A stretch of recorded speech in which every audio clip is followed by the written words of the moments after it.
This podcast is sponsored by nobody. Hey everybody, this is Lee Bryant, Mrs. Hammond from the movie Airplane, and you're listening to Tommy Throwback Kovac on Splat from the Past. Tommy never vomits during an interview at home.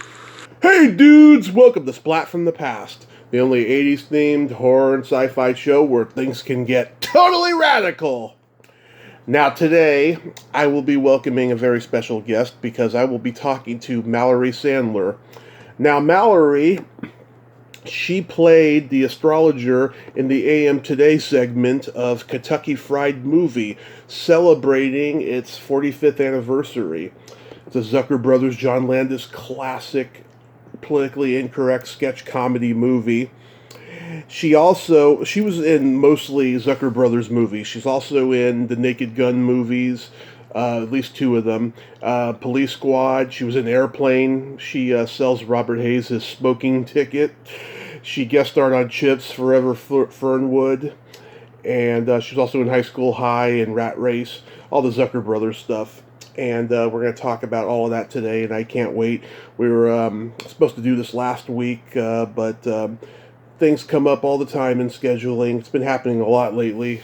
Like I said in the last podcast, January's been a shitty month. Lots of reschedules, lots of cancellations because I have a sense of humor on social media. It's just been lousy. But I'm getting through it, and everything's going to be all good in the hood. I'm just so lucky with all these interviews that I get. So, here is my interview with Mallory Sandler.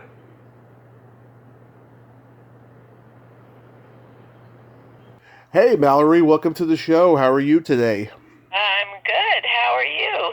I am just magnificent. Thank you so much for taking the time today. This is wonderful. Oh, well, thank you for inviting me. Absolutely. So, going back in time, did you gravitate toward acting early on in your childhood? Well, let me think way back. It started in what was then called junior high, middle school, I think, to you. Yeah. I had a friend who we decided to take a drama class. You were allowed an electorate. So we had to answer some questions about our vocational plans. And, of course, I leaned over to her and I said, what does that mean, vocational plans? We're like 12 years old, right? Yeah. So she knew I didn't, and she said, what do you want to be when you grow up? And I asked her what she wanted to be, and she said, an actress. I said, ooh, that sounds good, so do I. So that's how it all started. She didn't become the actress, and I did.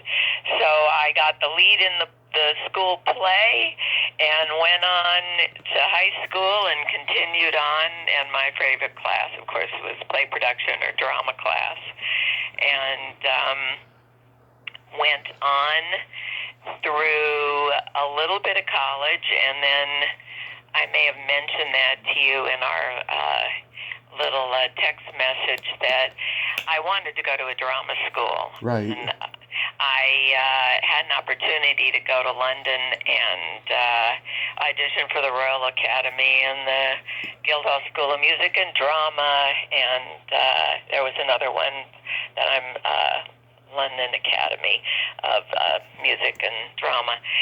Anyway, I was a little young. I was 17, and all of a sudden the reality that I was going to be away from home, where I had never been away from home, for about 3 or 4 years. So I came back and ended up going to college, and then suddenly the Juilliard Drama School appeared. My father was a musician. He was a violin and violist, and interestingly enough, he went to Juilliard, and he couldn't finish because of the war, World War II. So suddenly, it was always a music school, and a relative told me about they were going to have auditions for the drama school, and they were holding them all over the country. So long story short, I auditioned. I thought I did a horrible job. I said, I'm never going to be an actress again. And then I found out they took me on, and with a scholarship. So it worked out very much happily in my favor. So it was a 4-year drama school. Nice. And that is kind of all of the start and education of my acting career. And then I was supposed to continue on. One of the teachers at Juilliard, he auditioned some of us to start a rep company, and it was going to be in Massachusetts. And I was one of the 4 girls, and then he had 4 guys. And then I'd always come home on summer break Right. and spring break back to California. This was, of course, in New York, where Juilliard is. And I think you want to ask me about the Zuckers. I will in a bit, but I was curious. Are you born and raised in New York? No, I'm a native Californian. Oh, okay. And so that was my first venture away from home. I'd done some summer stuff actually when I was 19, but I was 20 when I got accepted into the school. And John Hausman was the director at the time, and he thought maybe he was a little concerned when I auditioned that I was going to be a little too old by the time I graduated. I'd be 24, but I was really anxious to go to a good drama school, and it turned out to be, of course, an excellent one. And when you were at Juilliard, were you there the same time as Robin Williams and Christopher Reeve? yeah, see, I was in the second year of the new school. It started in '68, and I got accepted in 1969. And the first year, Patti LuPone, Kevin Kline, David Ogden Stiers, who became a regular on she sadly passed away. Yeah. And Mandy Patinkin Oh, love it. was there. And, yeah, Christopher Reeve and Robin Williams were in the same class. And as we know, Robin didn't last too long. You know, he had such an incredible talent that really wasn't. Juilliard was such a classically trained drama school. So, of course, we know he was so gifted. He was gifted in that area, too. But as I was graduating, he was coming in. So I did know him, yeah.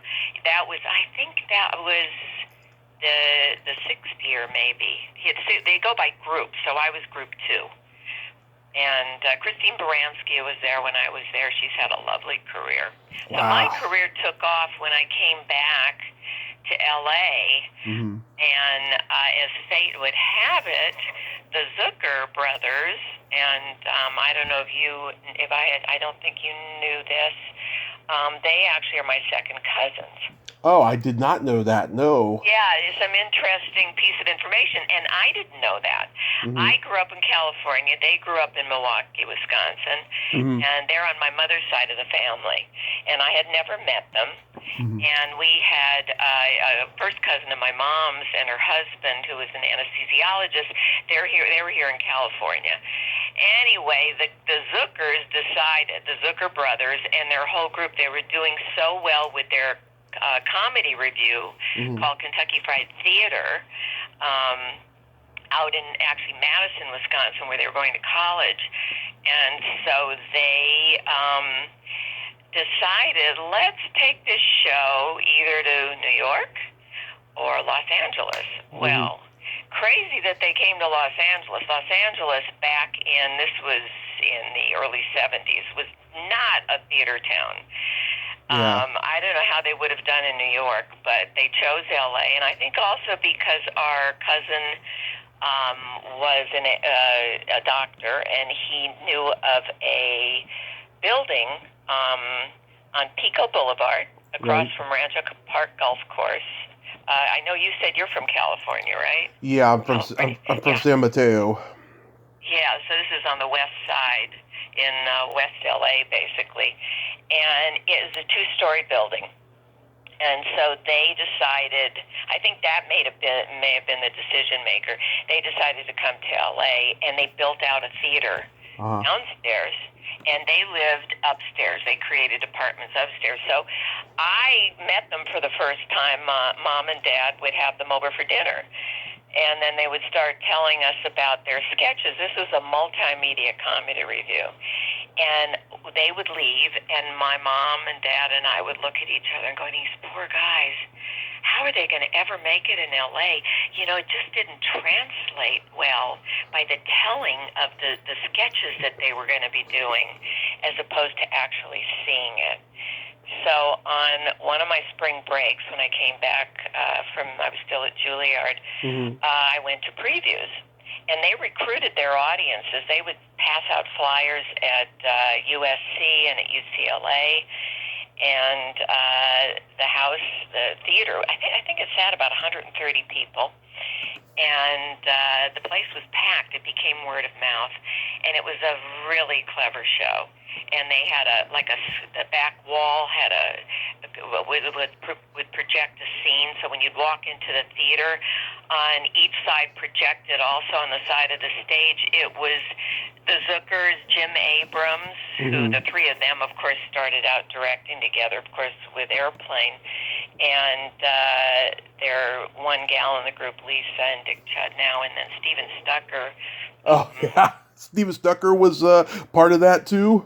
Oh, yeah, Steven Stucker, that's where he got his start, and he was our crazy, he sadly passed away. But he was so talented and wild, and of course he was in that tower in Airplane flying back and forth. He's in both Airplane movies, and he's also in Trading Places. Yeah, you probably know more about that than I do, but became, of course, a very tight-knit group, but, Lisa, they decided her time was up, and I had a few months left to graduate from Juilliard, and I got a late-night call from David Zucker in L.A., and, the thing I was going to say about the screen is that it was them on both sides of the stage. When you walk in, like they were sitting in the stands, like a tennis match was going on. And then in the middle screen was them playing tennis, doubles. And so you'd enter doing that, and they had a TV that was on tracks that you could push forward and back. And so it combined live action with timed scenes on the television screen. Anyway, so that was when I came to see the show, it was, I couldn't get over it. This multimedia, it was so different from anything anyone had ever seen, and I was just blown away. And I said, wow, them trying to tell us what the show was about did not translate verbally as well as it did, of course, seeing it, live. So these two, I had several, that's I think where I was telling you, several months left to graduate from Juilliard, and I get this late night call from David Zucker, and he said they needed to let Lisa go, and she was the only girl, and he said, we want to hire you to take her place. And I laughed, and I said, I'm in a serious drama school here. I said, how do you know what I can do? How do you know I can do comedy? And they just, you know what it was? My audition, little did I know, but when I came to previews, I was so excited and so blown away. In those days, I had a ton of energy, and I went backstage, and I couldn't get over how fabulous this show was. And that was I didn't know it, that was my audition. My crazy young self was just so excited over their success in this wonderful, inventive show, this multimedia comedy review.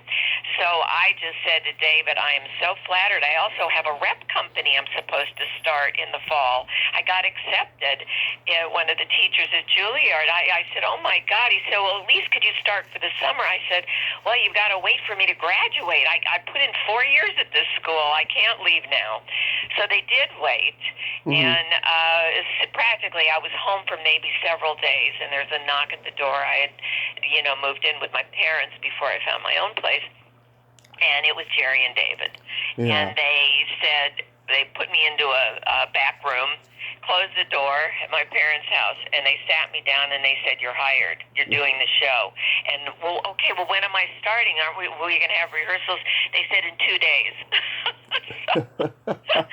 We literally, because there were, so many sketches and blackouts, they literally pushed and pulled me on and off stage. I don't know how, when you're young, I was 24 then. I'm 72 now. So you can't even remember the thing. I can't even remember my name sometimes. But I had such a great, memory and of that back then. So I somehow made it through the beginning stages of the show, and it did so well. You know, it became word of mouth, and little by little, celebrities were coming to see the show. I mean, I have to tell you, O.J. Simpson was in the audience when he was married to his wife then, who we're not sure if he killed her or not. But anyway, and Judy Collins was in the audience. She was with Stacy Keach. Wow. Alan Alda, who was blown away. He Amazing. came to see it. I mean, we started having celebrity sightings were in the audience coming to see it. The place was packed, and it was so funny to see the evolution. I was with him for 3.5 years, and but you'd see the evolution at the beginning. This was the early 70s. I graduated Juilliard in 1973 and started with them, and I was having so much fun. I made a very hard decision not to join this rep company in Massachusetts and to continue, and it really started my career. They had a commercial agent. They weren't interested in acting. She signed the whole group. It was one of the big commercial agencies, Commercials Unlimited in L.A., and Sonia Brandon, who is the agent, the big she actually came to see the show to see me. And because they said, you should go and interview with her. So she came to see me, and she signed me right on, and she said, oh, my God, you're going to do so well in commercials. And I thought, oh, my God, I'm a serious actress. I don't do commercials. Well, lo and behold, I was fortunate enough to do lots of commercials. I didn't know I was a particular type.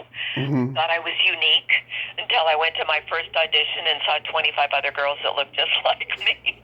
But anyway, she took me on, and she was right. I had a really wonderful, thriving commercial career. That was where the doors opened up for me, and it was because of them. You know, that show. Yeah. Well, what was the stage show like compared to the movie? Well, their first movie was Kentucky Fried Movie. That's what I mean. Probably. Yeah. Yeah. And so a lot of the live action, well, one that was kind of very funny and very risque, but very comically done, they used a lot of bits that were in the live show. And, of course, they couldn't cast me in everything. I just played one little part, which was not in the show, but I was the Astrological Forecaster. It was a news segment. Yeah. And I was shot with an arrow. Glad that was John Landis. That was his first directing job. Oh. And his wife, Deborah Nim-Duleman, was the wardrobe person. And Dalton Trumbull, I think, was the special effects guy.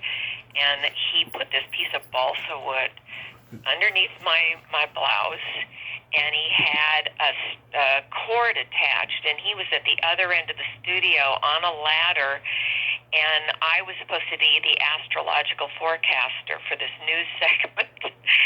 Anyway, when action came, his job was he had a bow and arrow, and it was attached to the cord that was attached to me, at my heart. And on action, my line was, and if you're a Taurus like me, why, you can expect the unexpected. And then I get shot with the arrow. Right. And I fall over dead on the table. So that wasn't actually in the show, but there was this one sketch, and I think they made it's been so long, you may remember it more than me, but it was on the stage version. Jerry and I had our backs to the audience. The lights come up, and you see us sitting in two chairs. And in the dark, we pull one of the televisions moved on a track on the ceiling of the stage. So we pull it forward. So we've got our backs to the audience. He's got his arm around me, and we're watching a news segment. This wasn't the same one on the show, on the movie. And we start getting very amorous. And we start snuggling and kissing, and it's all very exaggerated. And all of a sudden, as David Zucker was in the recorded version, everything was timed because they're on the TV in this recorded version of the newscast, starting out with the newscast, and then suddenly it breaks that fourth wall, like on a stage. Yeah. And suddenly they start looking at us making out. Right. And we're sitting with our backs to the audience, and then they call over some of the other technicians. They got their headsets on, and they're all getting into it, watching us, and it's getting more and more active. Yeah. And suddenly I'm going down on Jerry, and my head's bopping up and down. Oh, so they're getting all excited. so in the stage version, it's a blowjob, but in the movie, it's cunnilingus. Is that what? Yes, you probably Yeah. remember more than me. It's been so many years, and I think I saw the movie once that long ago. Yeah. So, and of course, I wasn't in that version. Yeah. The only part that I had was this Astrological Forecaster, and I was grateful that we did it in one take, because thank God that bow and arrow attached to the cord hit me, right with the ball. It was like a balsa wood, I think. So anyway. Yeah. That was the start of their career, was Kentucky Fried Movie. Yeah, so with the stage show, I mean, did people walk out of it? Did anybody get offended? Oh God, no! It became like it was like a cult following. I think that's what I was starting to say. It was interesting to see in the very beginning, hippie days. Everybody's wearing work shirts and blue jeans and bell bottoms, and there was this kind of haze over the audience. Well, it's very strong smell of marijuana. Yeah. So people were pretty high, because they were college students basically in the beginning. And so that was the evolution of the audience. Then it became, as we went on, that was my first year, and then the next year suddenly the audiences would get more sophisticated, and people would come back and they'd tell their friends. And my mother would be so excited, because if we would go to the mall, if we go shopping, people would look at me, point, and laugh, which for me was a compliment, because they had seen the Kentucky Fried Theater. They'd been there, and they told their friends about it.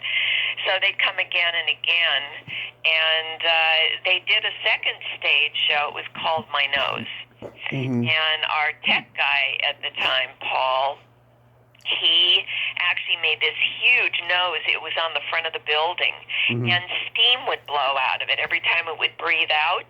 So the guys thought it would be very funny that if we got a bad review, I mean, they thought it'd be hysterical if it were a bad review for the second show. The first one was called Vegetables. That's the one they brought over from Milwaukee, or from Madison, Wisconsin. And then the second show they created, and it was called My Nose. So they thought it'd be very funny if we got a bad review. It would say, My Nose Stinks. They could use the title. So that big nose, it was on the front of the building, right where the little ticket window was, and it was kind of very funny. So that went on for a while, and then I decided I wanted to do something serious. And I was fortunate I got into the LA Shakespeare Festival, and I know you interviewed my very dear friend Barbara Mallory Schwartz. Yes. And she took over for a short time during the summer when I did the Shakespeare Festival, and she became the girl. She took my part in Kentucky Fried Theater. Oh, love it.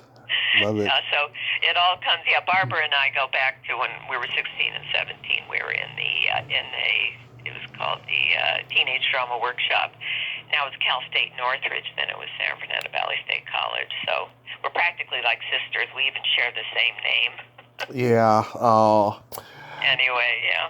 Yeah, I mean, at that time, I mean, the Kentucky Fried Movie was just such a it was such a subversive counterculture thing, because the Groove Tube was going on in New York with Ken Shapiro and Chevy Chase, and they made that into a movie. And I used to watch that movie, Kentucky Fried Movie, and Tunnel Vision, another one, all with my dad when my mom wasn't home when I was a kid. Yeah,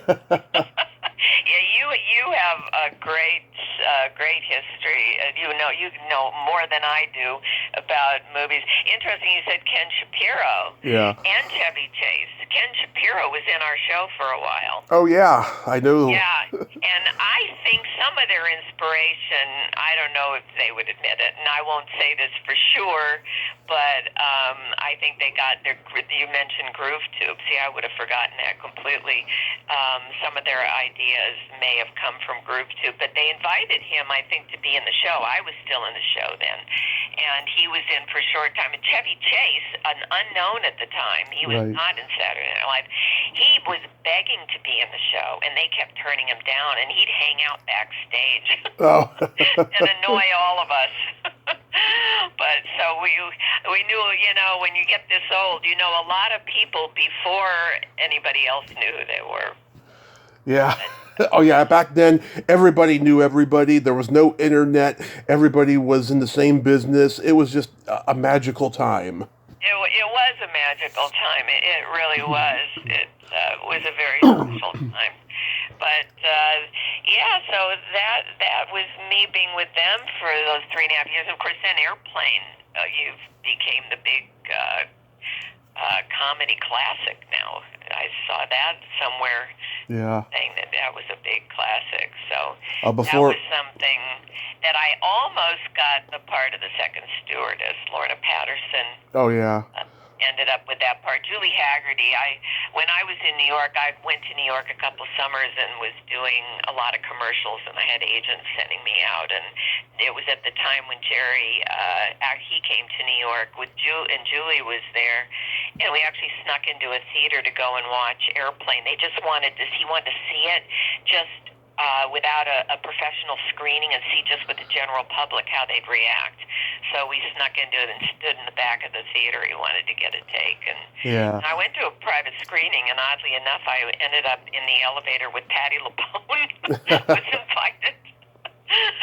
And we all go way back. But, yeah, Lorna, she was what I surmised. I was supposed to be the second stewardess, the second lead, in Airplane, and Jerry would always tell me, "You're it." I auditioned for them, and they were with Culver City Studios, and for about a year this was going back and forth, and Jerry kept assuring me I had the part, there was nobody else. And then they moved over to Paramount, and Howard Koch was the big executive producer there who took on the project. Oh, yeah, weren't they at Universal first? I'm sorry, they what? Weren't they at Universal because all the airport movies were being filmed at Universal? No, they were at, what I know is they started at Culver City Studios, and they were going back. I don't know what was all going on, but Jerry would call me all the time, and we would, he would tell me we're still in progress, and this movie's going to happen, it's going to happen. And suddenly, a year later, about a year, I guess, they moved over to Paramount. Okay. And they ended up, and I auditioned again for them over there, and what I can surmise, and it was a hard pill to swallow, but I was busy shooting a lot of commercials, which I was very fortunate. I always felt so much gratitude that I was a working actress, at least in that arena. And I was in a makeup trailer. It was a shoot. It was a 3-day shoot, and which I was on for those 3 days. And Archie Hahn was shooting one of the days. Oh, love it. Makeup trailer. Do you know who he is? Oh, yeah. I'm trying to get him on the show. I'm coordinating with his wife right now. Now, he was here. Well, because he was one of the original groundlings. He started it, actually. Yep. Yeah. So Lorna Patterson and I were in the groundlings, not the show. I did not want to do improv. I felt like I just was no good at it. I just couldn't think fast enough. I felt you have to be like a stand-up comedian. I was good with a script. Give me lines, but don't make me try and think on my feet like that. Yeah. But I did a workshop, and Lorna and I were in the workshop together, and they were trying to get us on the main stage. And Archie was dating Lorna Patterson. She became the second stewardess. So I was in the makeup trailer and started talking to Archie about, this thing has been going on and on and on. I wonder when this movie is going to happen, and I know I've got the part of the second stewardess, and all of a sudden there was a pause. And I went, is there something you want to tell me, Archie? And he said, I just don't know how to tell you this, but I've been dating Lorna Patterson, who you know. I said, yeah, Lorna's great. He said, yeah, well, she just found out she got that part. I said, the second stewardess? You're kidding me. Well, of course, I was heartbroken. And Jerry hadn't told me. So we never talked about it, and I was in the movie. David assured me that I had a good part. It would be a very funny one line, and I surmised that Lorna probably got the part because she was under contract at Paramount. Howard Koch wanted to do Private Benjamin. It was the movie with Goldie Hawn, and he wanted to do a TV version. And Lorna was supposed to play the Goldie Hawn part. Well, it never happened. So what I surmised is that because she was under contract, that's probably why she got the part over me. So that was a hard pill to swallow at that time. Yeah. A lot of water under the bridge. But so I got the part of the ticket girl. Yes, agent. You give him the smoking ticket. Oh, you see, you know. Good for you. Yeah. You really do your homework. Yep. That was it. David reassured me, you're going to have a very funny line. It's going to get a great laugh, So it was Robert Hayes, coming up to the ticket counter, needing to get on the flight. Those were the days when people smoked on airplanes. Oh, yeah. I'm old enough to remember it just a little bit. And then a little bit. By the early 90s, they were gone. You couldn't smoke on a plane no more. How was that executed? Was that did they put a lit cigarette in that ticket or something? I'm trying to remember, because I say, do you want smoking or non-smoking? And all I can't remember. I just remember that it was under the counter, and this is the senior brain right now. I'm having a senior moment. I couldn't tell you technically. All I know is I reached down and handed him a smoking ticket because he said smoking, the smoking section. Yeah. And that's all I remember. There must have been a crew guy down there, who handed it to me, and it was smoking. I don't think it was real fire. It had to just be smoking.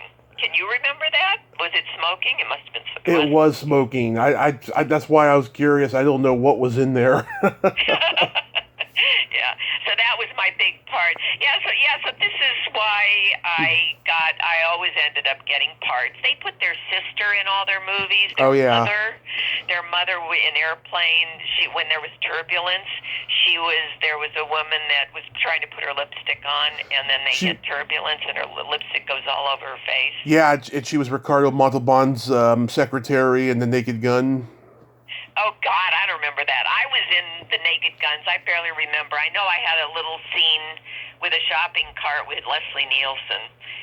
And the third one. Yeah, you could tell me more than I could tell me. Oh, don't worry, I'm going to. No, because when you told me about that we were going to do this, and I'm going, gee, I should go pull out one of my old resumes. That's how I remember. Yeah, they did Police Squad was that was a television series, and I think they only did 4. 6 episodes. Right? It was 6 episodes. Oh, 6? Oh, wow. See? Mm-hmm. Yeah, so I had a little part in that. And I think you were the dental assistant, and David Schwimmer was the patient.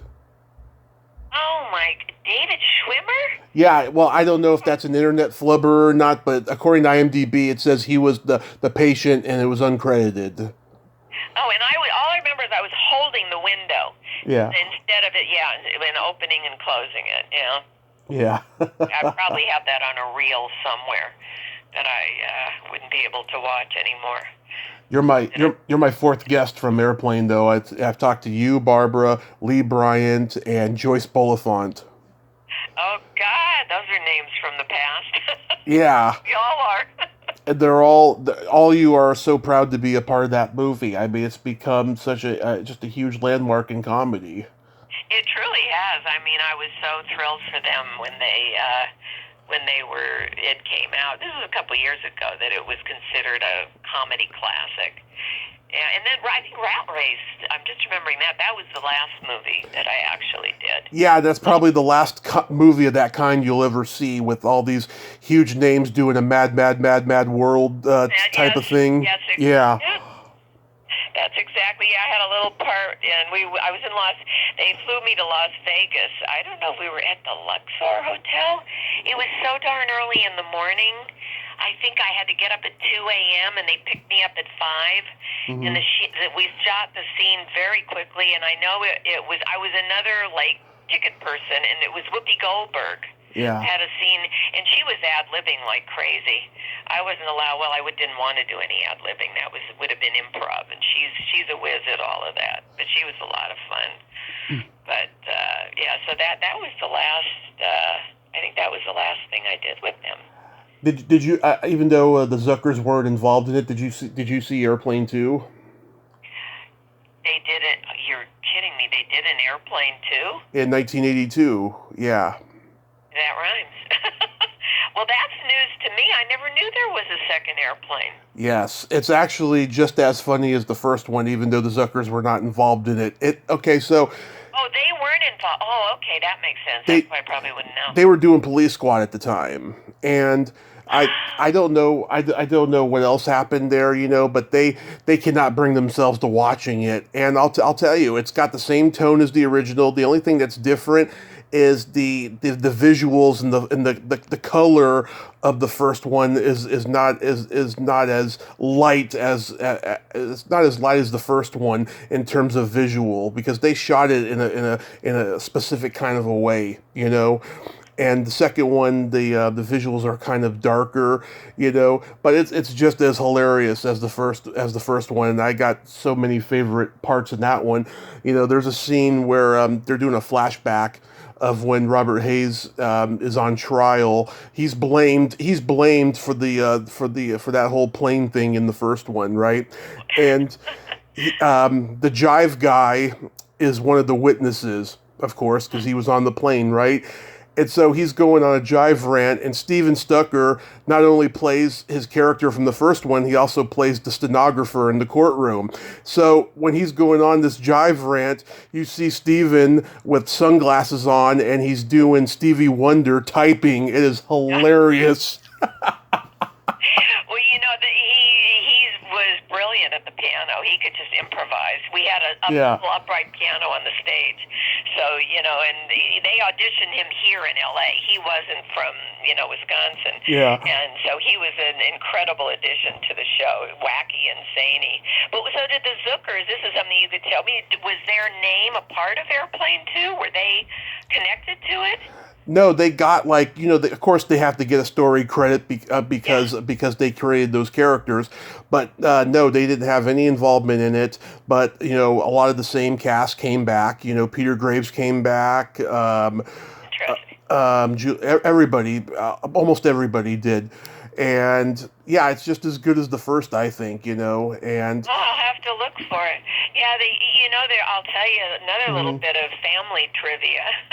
Okay. When they came, well, of course I was in the show then, but my dad being a musician, he had a music studio above our garage, and he had a regular projector for movies. We'd watch home movies, and he had a little projection room and a screen that came down. So the guys came to the house. They asked Dad if they could be in his music studio. He taught private lessons up there and whatnot. Anyway, They said that they needed to watch a movie. I think it was called, and you maybe will tell me, 0 Hour, which inspired their movie for Airplane. Dana Andrews and Sterling Hayden. Oh, God, you're amazing. Did I remember the title? Yeah, 0 Hour. Oh, my God, my brain is still functioning. Yeah, so they brought that movie. They asked my dad if they could borrow the studio, and they wanted to watch 0 Hour. And we didn't know what was going on. They said, you're not allowed in your studio. We need your studio. And, of course, my dad, who was wonderful, and he said, of course, it's yours, whatever you need to do. So they watched 0 Hour, and I think they came back a second time because they were busy taking notes and writing for Airplane. And that's where they got a lot of their inspiration from that movie. which I Yeah. never saw. Did you see that movie? I Zero did. Hour? I have seen it. Yeah, and also too. John Wayne and Robert Stack did an airplane movie called The High and Mighty in 1954. I think that's how Robert Stack got cast in this movie, that he was trying to satirize that. Oh, interesting. Well, that makes sense. That makes a lot of sense. Oh, that's fascinating. Yeah. So that we were somehow once removed, or two times, who knows, removed from airplane in that way for just offering the place for them to start creating airplane. So that was kind of fun. Yeah, but that's when I got to know my second cousins when they came out here to start Kentucky Fried Theater. Yeah, they spent a whole summer building out that space. It was this 2-story building. It housed our relative Jack Brody, the Brodies. They're related all on my mom's side and related to Jerry and David. He was an anesthesiologist, and there was a hospital right nearby. This was on Pico, right near Beverly Glen. Anyway, there was a hospital there where he worked at, and this is how he told the Zuckers about the building. He said it was not being used. There was a huge space downstairs filled with old hospital beds. It was for storage. Yeah. So they came here with a U-Haul, and I think it was 130 fold-up white chairs from Madison, and all their gear, and then they started building out the theater. They literally built the stage and the whole theater. They took a summer to do it, and then they started the show. And like I said, they had their apartments upstairs. So after we did one show on Thursday, 2 on Friday, and 2 on Saturday, and they actually paid me. It was like, who got paid for theater in those days? Most actors barely get paid for theater now. Yeah. When we do, and that has to be 99-seat theater if you're in the stage union, Actors Equity. Yeah, I forgot to mention earlier, when in 2017, John Landis, Jim Abrams, and the Zucker Brothers, they did a 40th anniversary screening of Kentucky Fried Movie in San Francisco, and it was just before I moved, and I did not know about it until like 6 months later, and I was so embarrassed. I would have loved to have seen that. Oh, yeah, I didn't even know about it. Yeah, we kind of lost touch with each other because they went on to do bigger and better things, but I did have a lunch with David, just pre-pandemic, just before we hit the lockdown. I'm in Santa Monica, and he came over here to a restaurant nearby, and we did some catching up, and then I talked to Jerry not too long ago either, and we hadn't talked in a long, long time. And he was in the middle of what he told me. He said, if you can believe this, I'm writing a Broadway musical. Oh, yeah. He said, I can't sing any note in tune, and of all people, me doing a Broadway musical. So, of course, it's top secret. I know nothing about it. But it's all Zoom, he said. Top secret, no pun intended. Yeah, there you go. Yeah, so they always have things in the work, but I'll see David every once in a while. He'll show up on Facebook. Are you really a Gemini? No, I'm a Pisces. Oh, my parents are Pisces. Okay, so you would pull the plug on your daughter. That would what? Remember Pisces? It's now's the time to pull the plug on your daughter who's in a coma. Remember? Now, what was that from? You're gonna have to remind me. Which? That was your line in Kentucky Fried Movie when you're doing the astrology. Oh no, that was Taurus. Actually, that is the line I remember. If you were a Taurus like me, why you can expect the unexpected. No, it was Gemini. Oh, it was Gemini? It was, well, I'll yes. trust your memory more than mine. And Pisces was pulled the plug, which is quite ironic because both my parents are Pisces, and I was in a coma for 30 days, and Right. they were hoping that I wasn't gonna get to that point where they would have to pull the plug, and it didn't get to that point because I got up on my mom's birthday. Oh my God, how auspicious. I'm so grateful that you made it through all of that. That's something. Yeah, and well, the interesting thing, going back to my dear friend Barbara Mallory Schwartz, we became roommates at this teenage drama workshop, and that was the other thing. We're both Pisces. We found out her middle name is Mallory, and of course my first name is Mallory. Yeah. And the fact that we both wanted to be actresses, and I was 16 and she was 17. I was supposed to have a different roommate. Uh-huh. Stayed in the dorms at the college, and it's a six-week program. They may still do it. It's Teenage Drama Workshop, and then we found out our birthdays are a week apart, but we're a year apart, but we always fall on a week apart. So we're both Pisces. Love it. That's interesting. Yeah. You know, my dad took me to see High School High. I was in that one too, I think. You were, yeah. A little part. You probably know that too. What was Hart Bachner like as a director? I have no recollection. I had such a little part. Mm-hmm. I remember sitting at a desk. Do you remember what I did? I can't remember. It's been a long time since I've seen that movie. Yeah, I still get residuals for all their movies. If they're shown on cable, all of them. And then it'll remind me, oh, yeah, I was in that. Oh, there was another one that, they branched out. I mean, that was also unique, that when they started with, especially with Kentucky Fried Movie and Airplane, to have 3 directors on a movie. It was Jerry, David, and Jim. And then they started branching out on their own. I know Jerry did Ruthless People with Bette Midler. Love that movie. Yeah, and David, I think High School High, I think David did that one.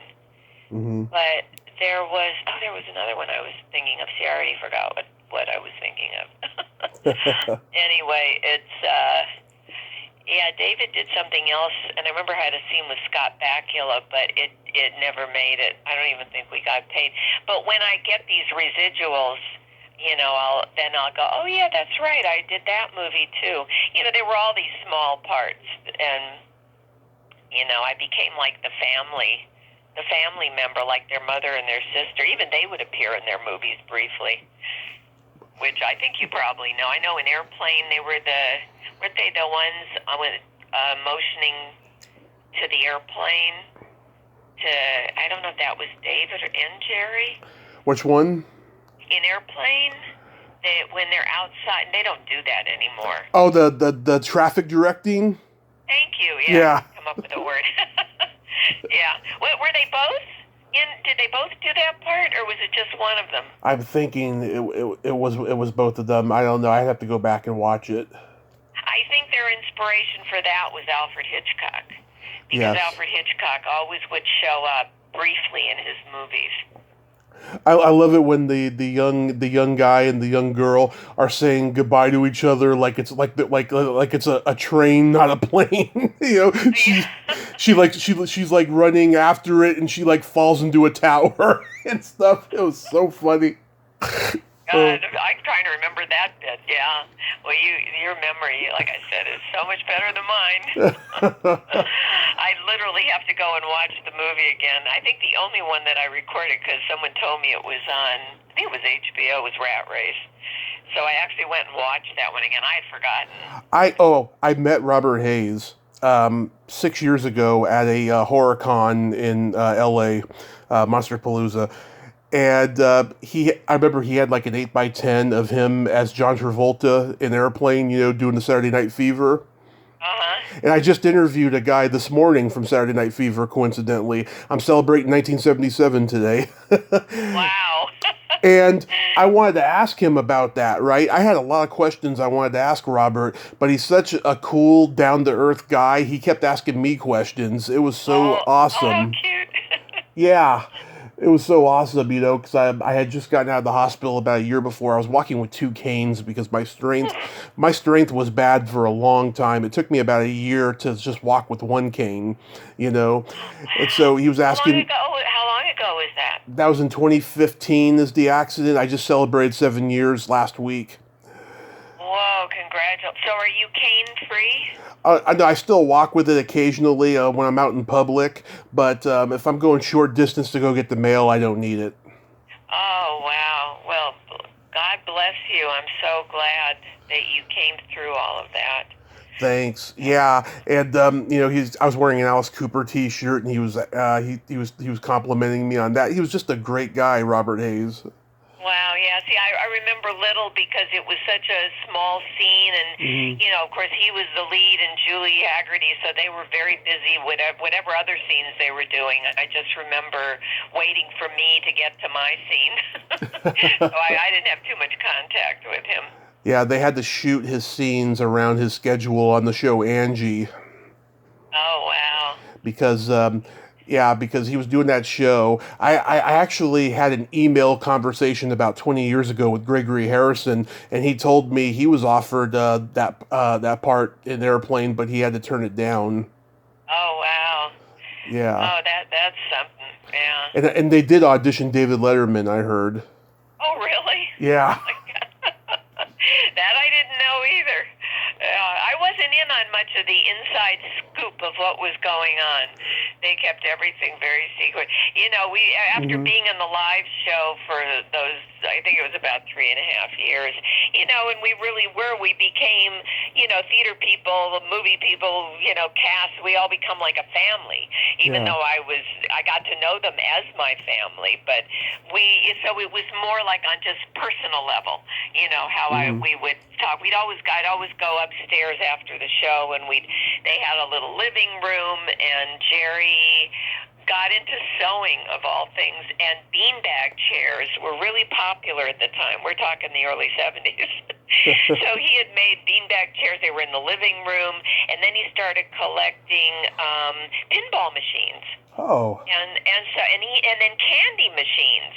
And so we'd go up and, get candy after the show. You're all hyped up, especially after they were 90-minute fast-paced show. Right. After 2 shows on Friday and 2 on Saturday, especially.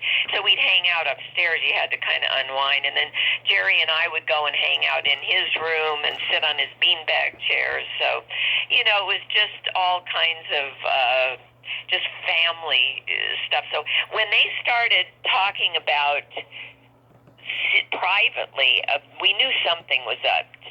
Steven Stucker was very suspicious. He said there's something going on, and they're not including us. And they were talking about their first movie, Kentucky Fried Movie, and ending the live show. And Steven was just dying to know what was going on. Of course, they wouldn't tell us anything, because now we became just the cast members, and they were now moving into directors and producers. They were sitting a little bit up higher than the rest of us. So anyway, we finally started realizing the show was going to end, and it was perfect timing for me because I was ready to move on. My acting career, especially in commercials, was taking off, and then I really wanted to do stage work, and so I started doing just theater around town, a lot of that too, just to extend my acting chops again. Yeah, and also you did an episode of Forever Fernwood. Oh my God, I forgot about that. Yeah, I did. Yeah, I did a lot. When I came out here from New York when I graduated, and I got my first little apartment in Studio City, and I was going back and forth over the hill from the 405 from the theater at night, and I was actually living on a street called Woodbridge, and the cross street was Radford, which was I was upstairs. I paid $130 a month rent for a 1-bedroom. We're talking the early 70s. Yeah. And I could look out my window and see the CBS Studio Center. And I said, the day that I can walk over there and do a television show is the day I'll probably be moving from this apartment. And sure enough, that's exactly what happened. I got a part on, it wasn't a long-lived sitcom. It was the Paul Sand Show. Oh, yeah, with Penny Marshall before Laverne and Shirley. Oh my God! I don't remember any of that because it was just a one-time thing. I think I had a small part. I know his character played the string bass, and in the sitcom, and actually David Ogden Stiers, who I had mentioned was in that first year with Patty and Kevin in Juilliard, he had just come to LA and he was in the audience. I didn't know it. It was after we did a couple of shoots, takes of the show. And he came up afterwards. It was with with an audience, and he came up to me backstage, and I couldn't believe he was there. I said, "Wait a minute, you're not in New York?" And he said, "No, I've just moved to LA." And he said, "How dare you get a part before me?" He was livid. And I said, "Well, I've been here a lot longer than you."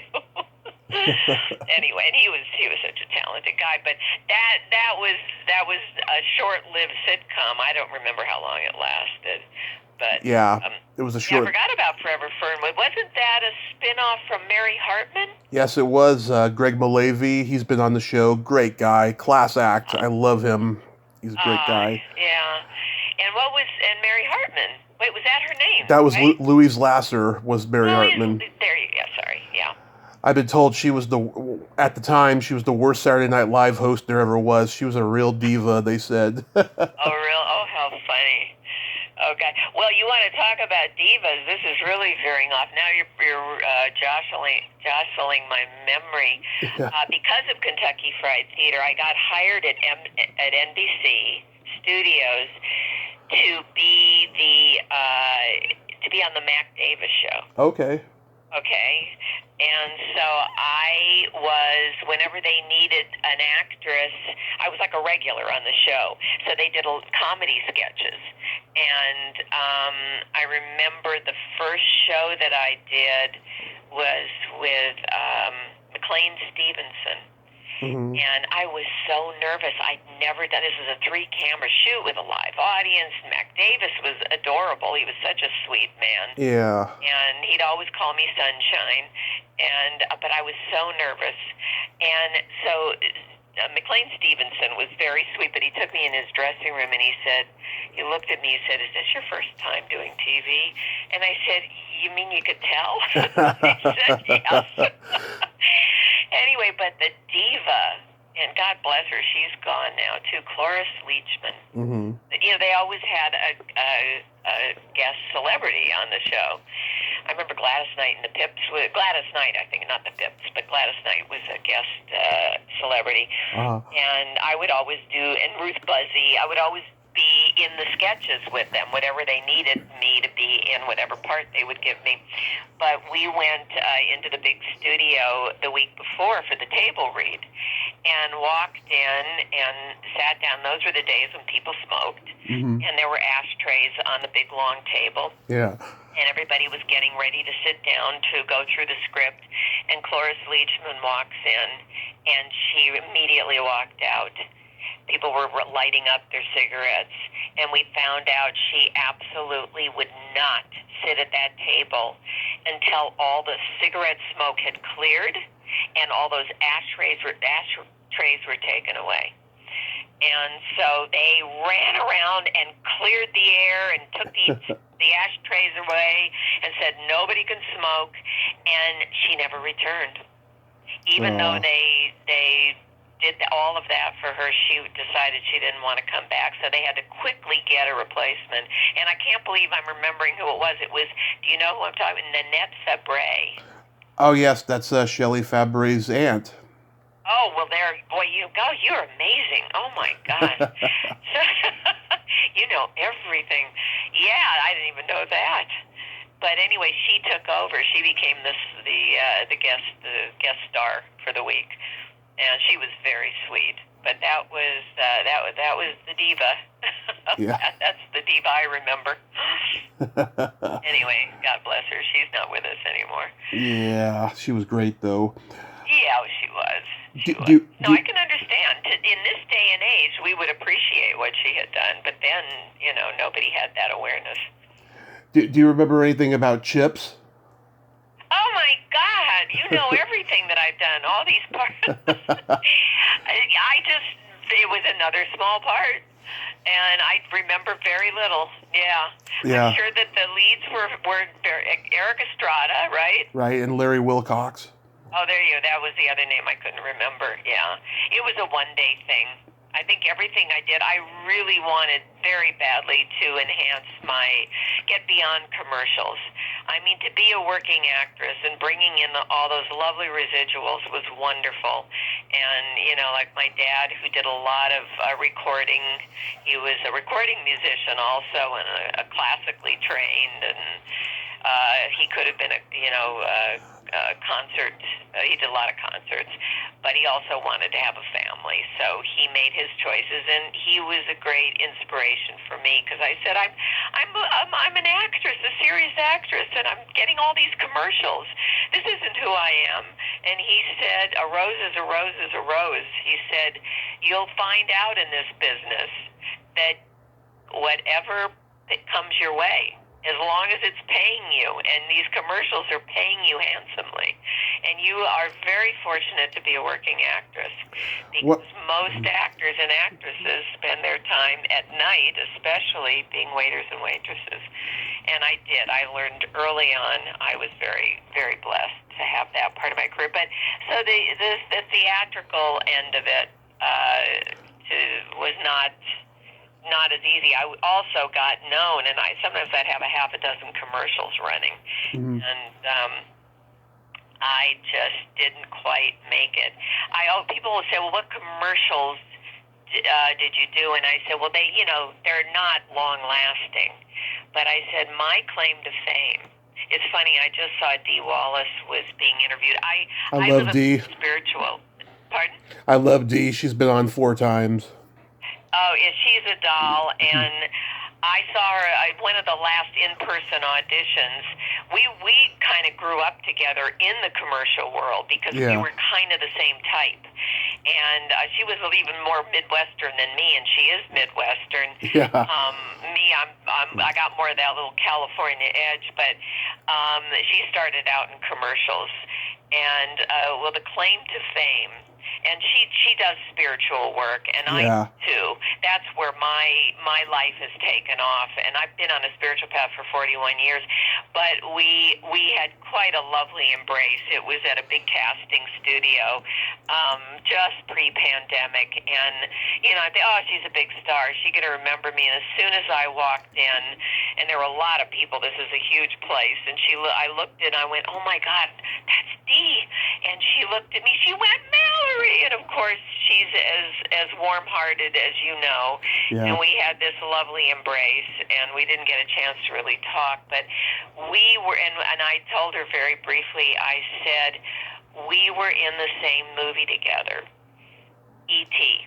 Right. And I didn't even know I was in E.T. Oh. It was now do you know this one?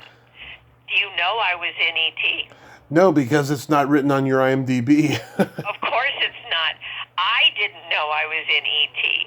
I was in a workshop group we were all in the entertainment industry. It was all very new agey, you could say, working on reaching our goals.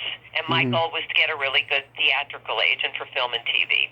Right. Anyway, we would share. We were several hundred of us, and we would share if we reached a goal. And I kept getting up and saying, well, I got another national commercial. And people would go, oh, sit down. And then one day, because, I wasn't appreciating it enough at that point. I wanted to do more serious work. So all of a sudden, one day, people started coming up to me in the meeting. We'd meet early in the morning, and they said, you're in this amazing movie. It's called E.T. I said, I am? And I think it was, I actually remember the day, I think it was like 1982. Is that right? Yeah, 1982. Yeah, there you go. And I said, I know, I would know if I was in a movie. That's been my goal, to get that part of my career moving along. So I went to see the movie. It turned out and we did 2 of these commercials. The commercial that Spielberg used, it was a phone commercial. It was for Pacific Bell Telephone. Well, it doesn't even exist anymore. But I was a young mom, and my little boy was the whole commercial was his Uncle Ralph is calling from California, and I'm on the couch, laying on the couch. My husband is there. My little boy is right on the ground playing with a little toy, and I go say hello to your Uncle Ralph, and it's a cute little thing where he says hello, Uncle Ralph, and then he hangs up the phone. And we have a reaction, the guy who plays my husband and me, and it was very cute, and it did very well, and so well that we did a second one of that for Pacific Bell Telephone. However, that first one, because it was shown all the time and did so well, and it was a really cute spot, my claim to fame, which I'm very proud of, is that I inspired E.T. to phone home. Spielberg used the phone commercial, but he didn't get a release from my agent. You're supposed to have a contract saying that giving permission to use that commercial from the ad agency, I think, and my agent, and something that I needed to sign. So they never did. He just used the commercial. And then I went to go see the movie, and I went, oh, my God, that's my phone commercial. When E.T. comes out and he discovers the remote and starts pressing buttons, and then he sees the phone commercial. And that's where he gets the idea, E.T. phone home. Oh wow! I gotta look for that moment next time I watch it. You have to, that you can add. See, I just told you about something, but the truth is, I didn't even know. So then I told my agent, and they had to get a release for it after the fact. I mean, it was already a done deal. I think I got paid all of $500. Yeah, I mean, as much as I know stuff, people stump me all the time. You know, I love learning new stuff. That's so cute. Yeah, well, believe me, you know a lot. Boy, it's amazing. I do. Yeah, that was Dee and I have that, but we also have a very strong spiritual connection with ourselves, and I listened to her recently. She had an hour interview, and just to hear about I don't know if you know about all of her healing work. Oh yeah, I do. Healing. We talked about it all the times that she's been on. You know, I listen to her show every now and then too. I haven't in a while though. But yeah, I absolutely adore her, you know, and I love making her laugh with my body jokes. I know. I really thought, gosh, I hope I can get in touch with her again, just to let her know what I've been up to all these years too, because we have such a kind of a synchronistic connection in that regard as well. Well, I'm connected with her on Twitter, so I'll when I release this, I'll tag her in it and stuff, and I'll say, you know, get in touch. Yeah, I don't do Twitter. I'm not even. It's amazing that I saw you on Facebook, because I don't post anything. I'm not a big Facebook person, but I always see other people's stuff, and it's fun.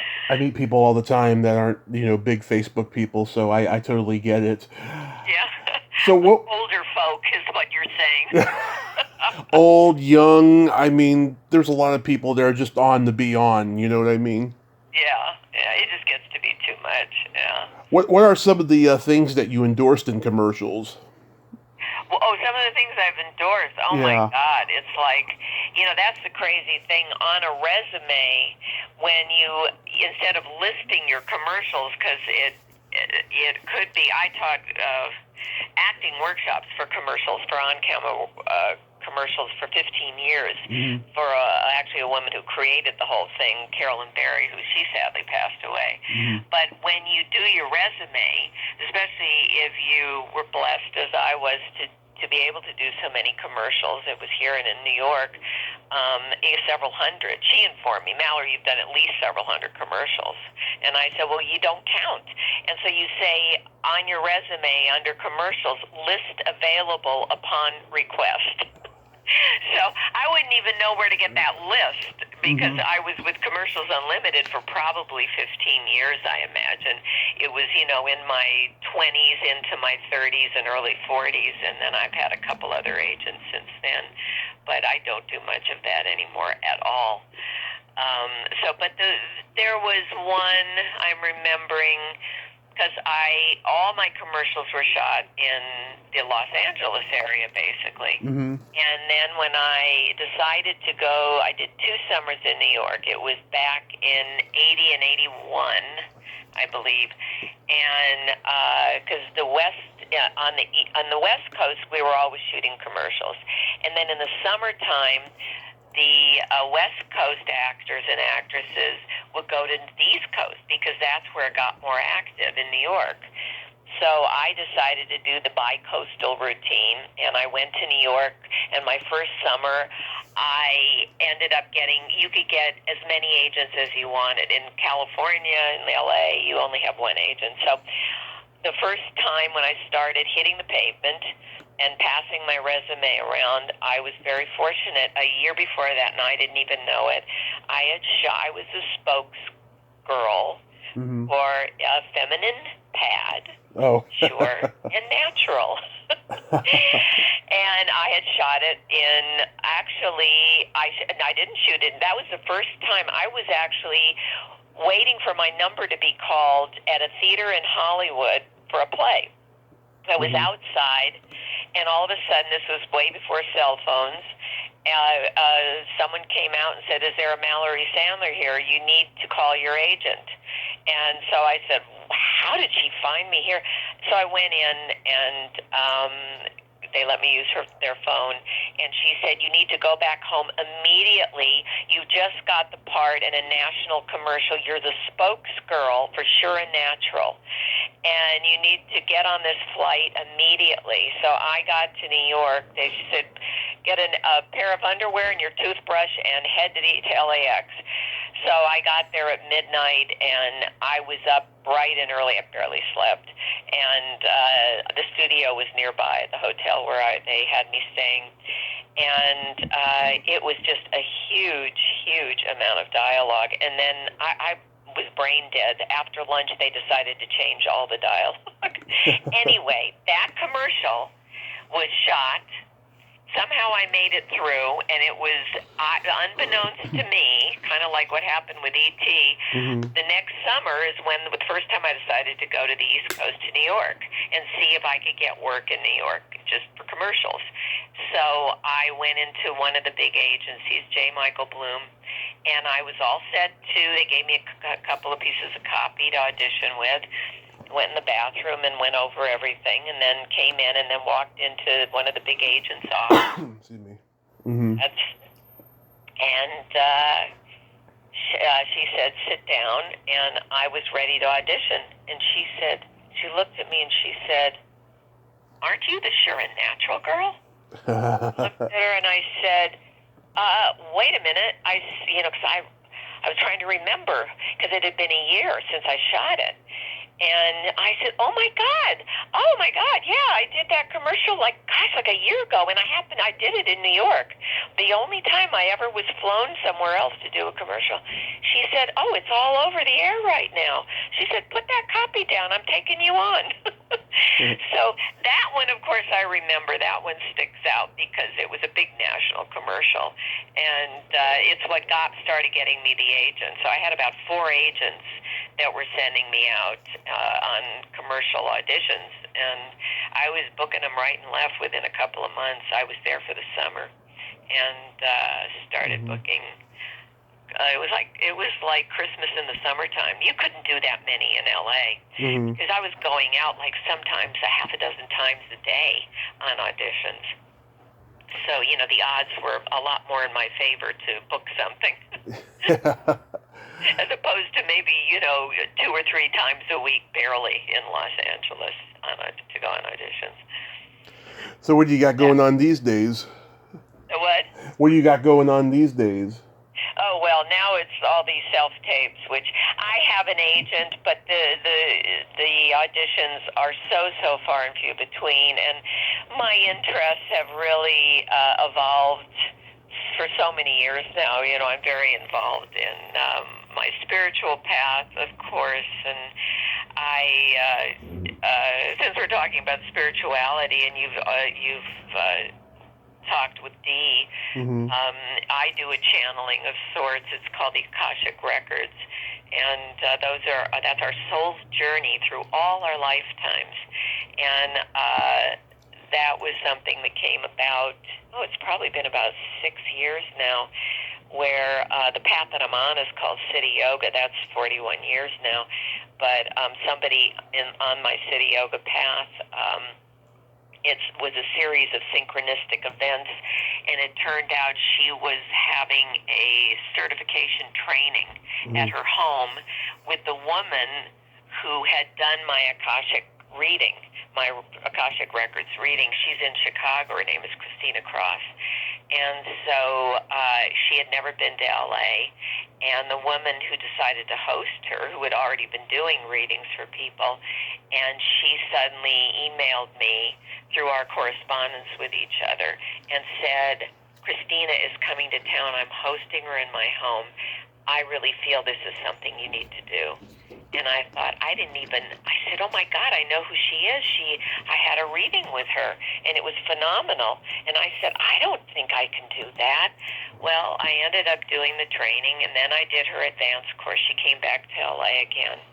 And the first time I did a reading, it was as if I knew exactly how to do it. It came so naturally. And I discovered in the advanced course, she took us through a deep meditation where we had been a master at reading the Akashic Records in another lifetime. And it's like I could write a book about it, but it was fascinating that I was a young boy and I was born with this ability to do this. And it was back in, I was Chinese. And it was back in, I think, the 1500s. I'd have to take out my notes to remember. But as I grew up and taught in the university, I ended up being taken in by Tibetan monks and started, I could see the desk. They gave me this ornate desk, but I had a little meditation puja just where I would sit at. And it was with a little mat on the floor, and I was very comfortable, just the simplicity of that. And there was no particular guru or deity that I honored. It was, which is on the spiritual path, we honor the self, the divinity within. And so that was something in that lifetime that came through very naturally. So I would open the records. I didn't want to sit behind this ornate desk they had given me in this little office. I liked to sit on the ground in front of my little puja and light a candle. And they would bring in young potential monks and who were not sure if they wanted to devote their lives to being a monk. And I would open their records to see if this was their path, if this was where they were meant to be. So that's where my life unfolded in that lifetime, in the later life. And it was fascinating, how this came through. So in this lifetime, I was fascinated by the fact that it came so naturally to me. And so that's where my direction in this life now, and my older self has evolved. So, seeing Dee and knowing, I'd already known she does channelings, and she's just a beautiful human being.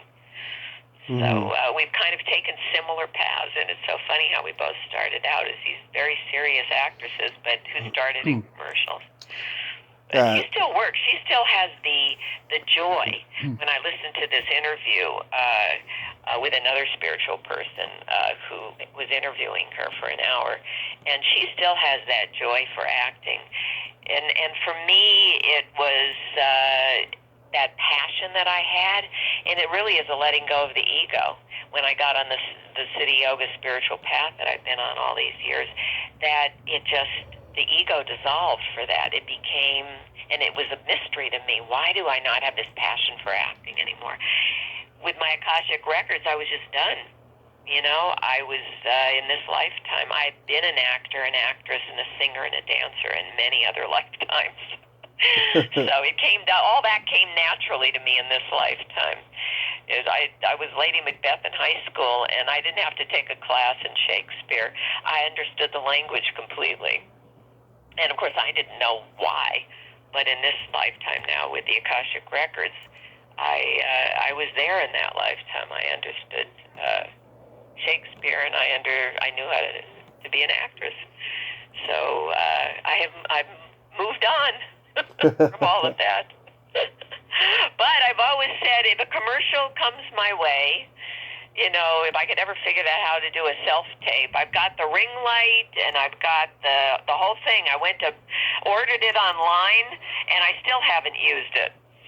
Yeah. I had an audition I was supposed to do, and then I told my agent I just, at the end of October, I had some major surgery done, and it was an audition. I said, there's no point in me doing this because I'm going to be out of commission for a couple of months. But I got the ring light and the tripod and the whole thing. So, but I rarely hear from my agent. So if it happens, it happens. But I'm not connected to it anymore, really. Yeah. It's been fun hearing about you, reminding me of things that I've done that I don't remember always. I'm always talking to people who forget things that they do. I don't know what it is. I mean, certain people they forget things, and then certain people they have memories like a steel trap. They can remember stuff. Oh, I always find it really interesting when I meet a melting pot of different types of people who have minds like that. For movie roles. Yeah. I mean, the ones who are the most prolific, they forget a lot of stuff because they've been on so many sets, and I can understand that, Yeah. But then the people who only made 3 to 6 movies or something like that, let's say, they remember everything. Well, I've done maybe about that many, and you're reminding me of more things than I can possibly remember. Yeah.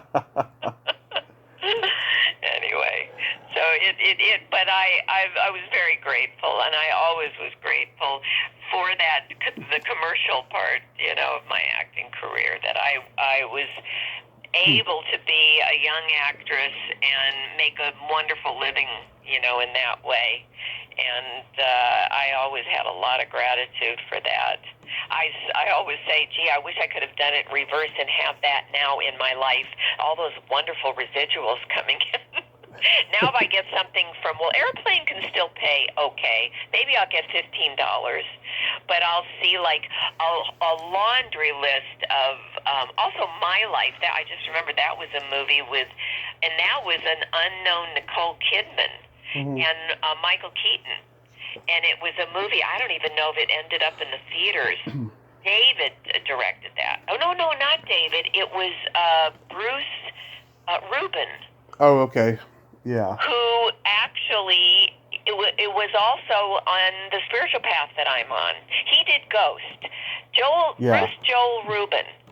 He did Ghost. That's the one that Jerry did. Yeah. Yeah. And he is very spiritual. And his assistant, I had a little part in My Life. And I remember the Oscars were on the day that I was there shooting. It was a very small part again. And Nicole and she was married to Tom Cruise. Right. And she was watching something on the monitor, and they were taking a break, something she had just shot. It was, I think it was, his character, Michael Keaton's character was the husband, and I can't remember, I think she was going to be dying, and she was giving birth. It was the scene where she was giving birth, and he was recording everything. So when their child grew up, he would remember his mom. Do you know this movie? What's it called again? It's called My Life. My Life. Oh, is it Michael Keaton? Michael Keaton. Okay. Kidman. Okay, I know what it is. I haven't seen it. Yeah. Well, I don't think I ever saw it, but I had this little part in it, and I remember I had brought a book about Bhagwan Nityananda, who is Baba Muktananda, the guru that I met in 1980, who initiated me on the path. And I had a little book I was reading about his guru, Nityananda. And I put it on this seat that I was sitting on in the hallway, waiting to get my little scene done, and I went to the restroom. When I came back, Bruce, Joel Rubin, the director for this movie, his assistant was sitting in my seat looking at the book. Mm-hmm. And I came over and he said, "Oh, I'm so sorry. I don't mean to be nosy, but I know who this is. I can't believe you're reading this book." And so he said, "My mentor is Bruce, the director. He sent me to India, to Ganeshpuri is where our ashram is, the mother ashram we would call it, in Ganeshpuri, India." And he said, and got me all involved in City Yoga. So I went over to Bruce because they were taking a break, and the two of us started talking, probably for about 15 minutes. And all of a sudden, all the crew and everybody someone came over to one of the producers and said, "You know what? We've got to start shooting again." He got so engrossed. We were in this little bubble talking about the City Yoga path. And the fact that we were connected, we were both on the same path, so that was kind of fun. He got out of his director mode and started we were talking about all our spiritual connection. So that was kind of interesting. But Nicole was very lovely, and of course I was sitting in one of the director's chairs, in his chair, looking at the monitor. They'd video everything. They started using little monitors to videotape the scene they had just shot to see how it looked. And I was just sitting there watching, and suddenly Tom Cruise walks in. And I swear he had some kind of a golden light around him when he walked in. And they say that the actors who are really, big, they have that it factor. Mm-hmm. He definitely had that it factor. I have to say, as an aside, I don't enjoy the fact that he's a Scientologist, but... Oh, let me tell you, people who have turned down to do this show, I found out later they were Scientologists, and I mentioned I love sci-fi at the beginning of the show, and so they all say yes, and then at the last minute they all said no, and then I found out they were in Scientology. Oh, it's hard. No, it was very sneaky. I have an inner guide for myself, and I didn't even know it at the time, but I went to for actors to take a workshop with a casting director is another way to get an inroad and for them to get to know you. Right. So I went to what is now we know is the Celebrity Center, where in Hollywood, that big, huge, massive, old building is. It's called the Celebrity Center, where the Scientology people are. And it was an evening to spend with the casting director. And I went over there, and I was in the evening for a workshop, what I thought, and we'd be given scenes and be paired up, and we'd get to meet this casting director. So it was in a theater, a little theater, and I walked in, and, with all the other actors, and we're sitting waiting for the casting director, and they said the casting director, another woman comes walking down the aisle with an easel, and she puts this board on the easel at the front, right next to the stage, and we're all going, "What's that all about?" And she starts talking about something that sounded like a foreign language to me. And I'm thinking, what is this? Because my head's in, where's the casting director? What's she talking about? What is this? And then suddenly the casting director came in, and we were given scenes. We were paired up, and I went outside to start working with the scene with my scene partner, and suddenly they called us all back in. Right. And then they suddenly called names, and I was taken into a room individually, and there was a guy sitting at his desk, and it was this little office. And I'm going, what the heck is going on? And he starts talking to me, and suddenly I'm putting two and two together. And I'm saying, wait a minute, I'm here to meet a casting director and perform a scene. I was just with a scene partner. Why are you have me in here? And he said, you need help, that's why.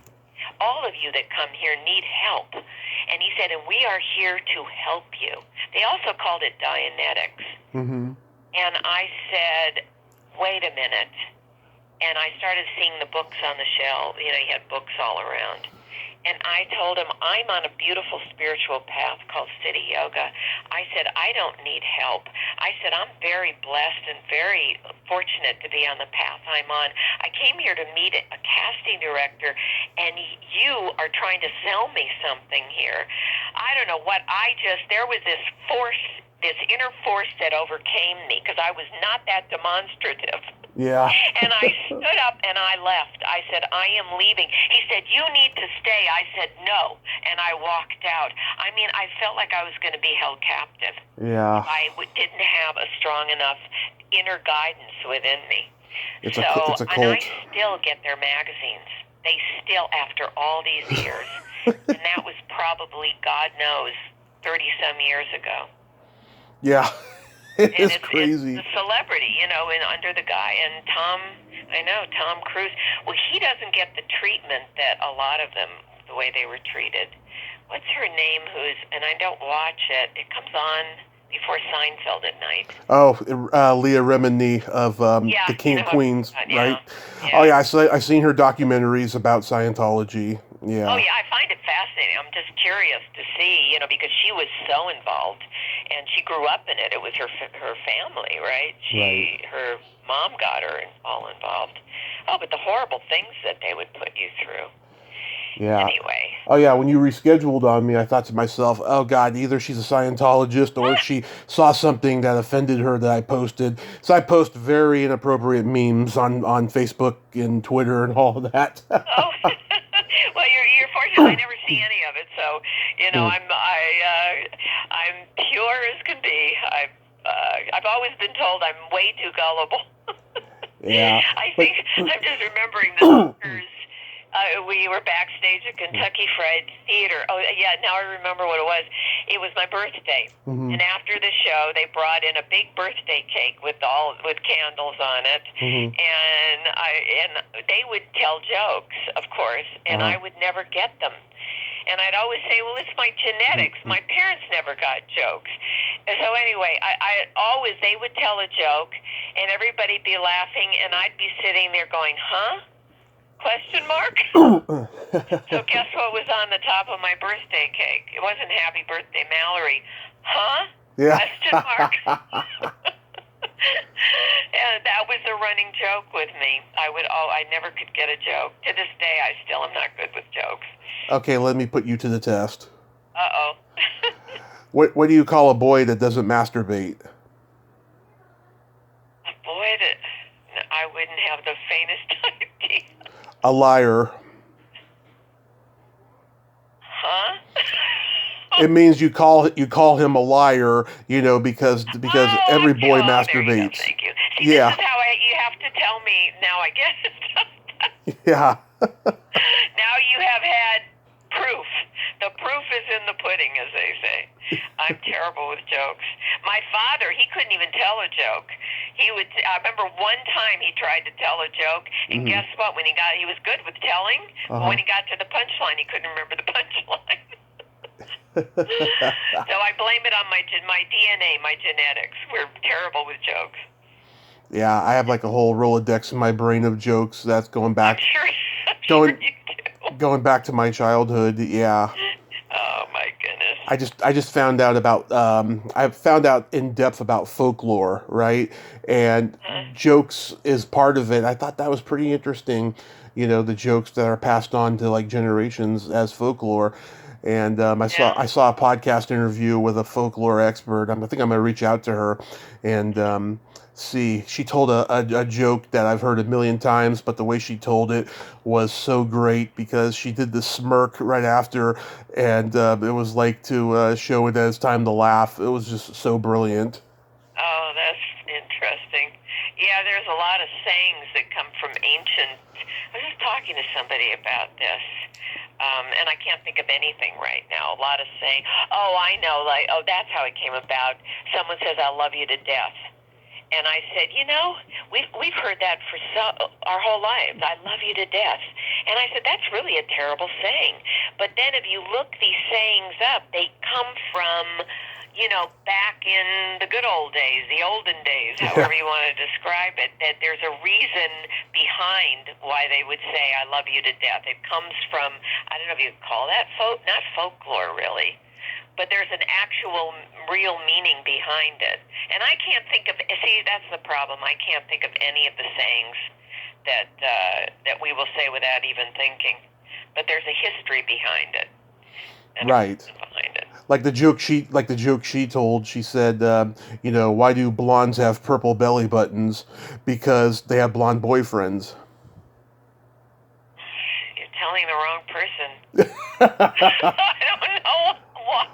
Okay, the people out there listening, maybe if Barbara hears this later, she can explain it to you. I'm not going to explain it. Wait, say it one more time. Say it again. Why do blondes have purple belly buttons? Because they have blonde boyfriends. Oh, God, I don't get it. I'm going to say, huh?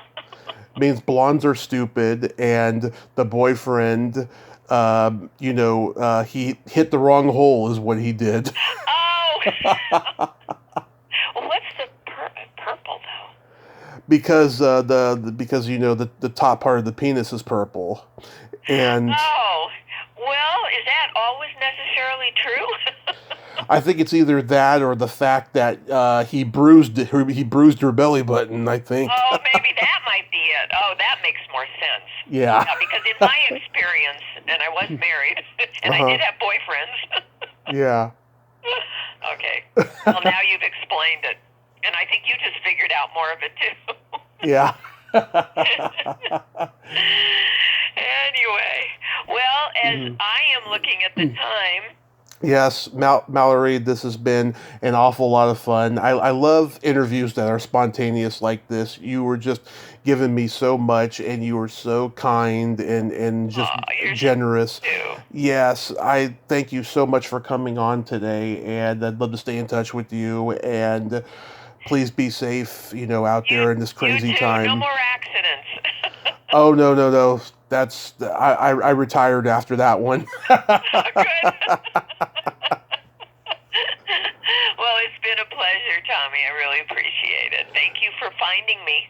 Yes, my pleasure. You have a great day. You brought up a lot of wonderful memories for me. I really appreciate it.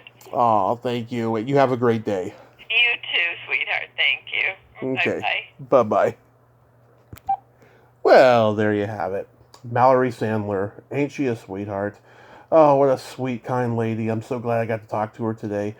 That's cool that she's into the spiritual thing like Dee is. That's awesome. I'm going to connect those two, and it'll be great. I love reuniting people. I do it all the friggin' time. Well, until next time, this is Tommy Throwback Kovac saying, there's no shame in living in the past, because the present sucks. Later, dudes.